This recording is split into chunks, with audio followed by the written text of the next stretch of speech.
bentrovati con l'informazione flash di New Sicilia. Grave incidente stradale lungo la Catania-Ragusa nel territorio di Lentini.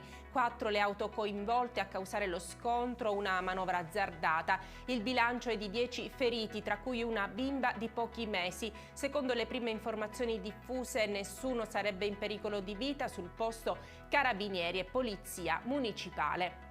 41 migranti sono stati soccorsi dalla motovedetta della Guardia di Finanza al largo di Lampedusa, in provincia di Agrigento. Su un barchino di 6 metri anche 7 donne e 3 minori. Ieri sull'isola si sono registrati 6 sbarchi con un totale di 227 persone. All'hotspot di Contrada Imbriacola sono al momento presenti 709 ospiti a fronte di 350 posti disponibili.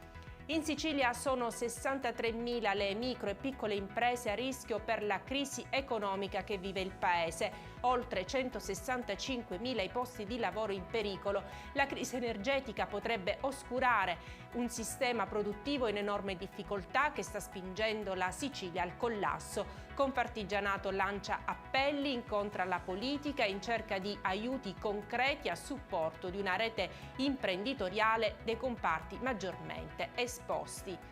La comunità cattolica strincalese, presente e attiva in tutta la provincia di Catania, ha rinnovato la 18ª tradizionale festa comunitaria e si è ritrovata al Duomo unita in preghiera. La celebrazione è stata preceduta dalla folcloristica processione accompagnata dalla banda composta da ragazzi in abiti scozzesi e i giovani e adulti che hanno indossato i colorati costumi della tradizione strincalese. Un momento di integrazione culturale, appuntamento fisso e partecipato.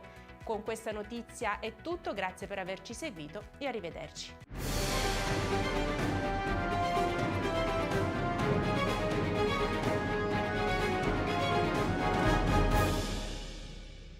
Procar, centro assistenza autorizzato BMW e Mini, adesso anche BMW Motorrad, via George Marshall 7, Mister Bianco, Catania.